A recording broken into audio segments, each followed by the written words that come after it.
Welcome back. Now, events have been held across the UK today to mark the 75th anniversary of the arrival of Empire Windrush at Tilbury Docks in Essex, the first ship that brought workers from the Caribbean in 1948. It's been described as a bittersweet anniversary because for all the celebrations of the contribution that those people made to life in Britain, there are also recent memories of the scandal over the way some members of that generation were threatened with detention and deportation. Shaman Freeman-Powell reports. They've come to seek work in Britain. It's been 75 years since the Empire Windrush sailed to the docks of Tilbury. They begin their new life over here. And on it, around 500 Caribbean men, women and children about to shape the course of British history. Welcome to Tilbury. 7 decades later, descendants of those first pioneers retrace their steps. I truly believe that we can carry this on and carry on a legacy for our children and their children. So yeah, it makes me feel really proud. They came because they were invited, answering a call from the motherland to help build the country back after 2 world wars.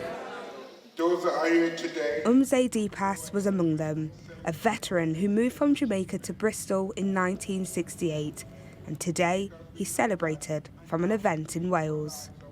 They're an extraordinary group of people who have contributed so much. The King, who was born the year the ship arrived, also recognised the defining moment in history. In London, celebrations kicked off at Waterloo Station, where thousands of Caribbean migrants would have once passed through. Then, representatives of the pioneering generation embarked on a walk to a service in their honour. A moment to remember the history, but also to acknowledge the livelihoods that have been threatened by the ongoing Windrush scandal. It's easy to celebrate and get carried away and have a party and have a good time. But actually, the most important thing is that people need to be compensated, but they also need their status. And whilst the past and present struggles were acknowledged, the contribution was the main focus of the day. Whether that be the food, the clothes, the music, all of which is becoming part of mainstream society. I have a granddaughter that's going to be arriving the 2nd of July, hopefully, and I want her to know what that generation gave. Today wasn't just about the first arrivals or the thousands that followed. It was also an opportunity for the hundreds of thousands of Windrush descendants to celebrate those who paved the way. Shaman Freeman-Powell, Sky News. Now, to mark the anniversary, King Charles commissioned 10 portraits of Windrush elders painted by black artists that have now gone on public view in Edinburgh. They were also shown to the people who sat for them at an event at Buckingham Palace last week. Now, the former children's TV presenter, Floella Benjamin, who's now a Liberal Democrat peer, helped organise the portraits. And I spoke to her about the anniversary and about her experience of coming to this country from the Caribbean. I began by asking her what Windrush means to her. Everything. Windrush is me. I'm part of that Windrush generation. I came to Britain when I was 10 from Trinidad. And when I lived in Trinidad, my first 10 years living in Trinidad, I felt loved because I had wonderful parents. I celebrated everything that was British. I was told I was part of the motherland, and I had that sense of pride. But when I came here to Britain, it wasn't like that. I didn't feel as if I belonged. And it was a very tough 4 years in England, having to justify my existence. So I fought every day. And the impact that that generation has had, your generation, and of course the subsequent generations of those of us that are children of people who came, or grandchildren of people who came during Windrush, what kind of impact we had on this country? Enormous impact. I came here, as I said, a 10-year-old, 1960, and what I've tried to do, and thousands and hundreds of other people like myself, is to contribute to British society through education, through commerce, through the arts, through fashion, through politics. We have actually made a contribution. We've helped to rebuild Britain when Britain was on its knees. We came here, you know, quite openly, quite happy to join in and try and make the country great. even though we were treated badly and told to go back to where we came from. Well, that's the point. Despite those hostilities, I mean, there is a school of thought that after all those hostilities that people face here, they should have gone home to the Caribbean and helped build up that place. I guess that you don't agree with that sort of that argument. When I came here, I lived in one room. 8 people, my mum, my dad, and my 5 brothers and sisters, we lived in one room. You wouldn't want people in Trinidad to know that's what you've come to. So there's this sense of, you know, some people did go back. Not everybody stayed, but, you know, as a child, I didn't have a say whether I came to Britain or not. I had to just do what my parents did.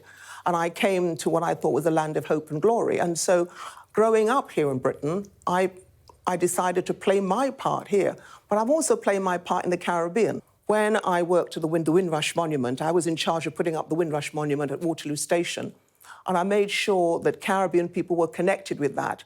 And we got a Jamaican sculptor to actually design the monument. And when people see it, they weep.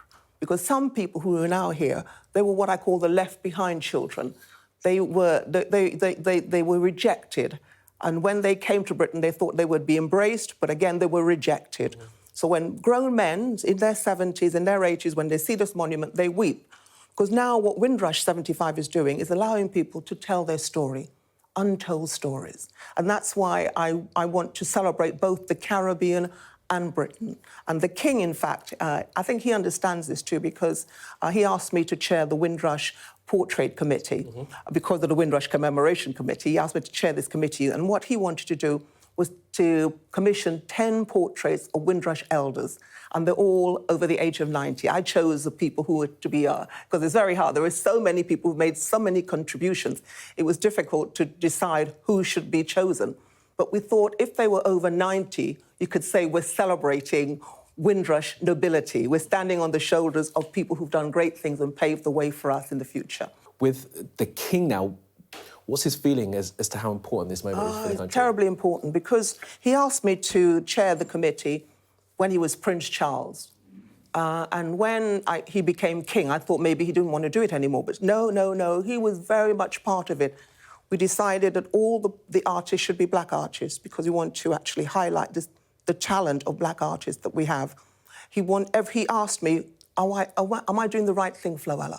So he really is interested in making sure he gets it right. He himself mentioned his sort of extreme sorrow in the British government and the royal family's involvement in the slave trade. Do you think that sense of sorrow that he expressed is enough? Could he be doing more? I know he's brought in a commission to look at it, a project to look at the royal family's links. He's listening and he wants to do whatever he can.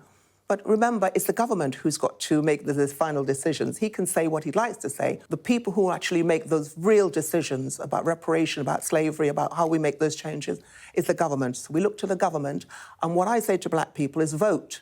Because if you have the right person representing you in Parliament, you will get the right decisions made and the decisions you want to be made. It's no point saying, why can't this happen? Why isn't that happening? If you haven't voted. Politics belongs to all of us. You mentioned the wonderful monument in Waterloo Station that you were involved in. How did you become chair of the Windrush Committee? Because of the Windrush scandal, I think suddenly government realised something had to be done. And I got a call from Number 10 to say, Lady Benjamin, we've decided to have a Windrush Day, and we're going to give £500,000 to Windrush projects every year. But most of all, we want to create a national Windrush monument, and we'd like you to chair it. I couldn't believe it.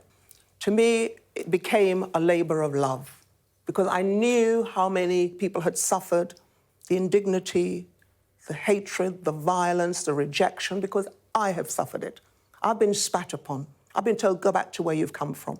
But I dug deep, and I believed in who I was, and I had parents who told me how much they loved me. And that sense of worth that you have, and of course that should be engendered to everyone, has been lost by lots of those people in that Windrush generation who were caught up in the scandal. There are a number of recommendations that were accepted at the time by the then Home Secretary, and some have now been... It's been decided they're not going to be implemented. I know you wrote to the Prime Minister with your concerns about that. Has he written back to you? Where are we with getting all of those recommendations implemented? Well, I think what I was upset about was the fact that the Secretary of State didn't come into Parliament and announced what was going to happen. Perception matters, and that's what I wanted to draw the attention to the Prime Minister.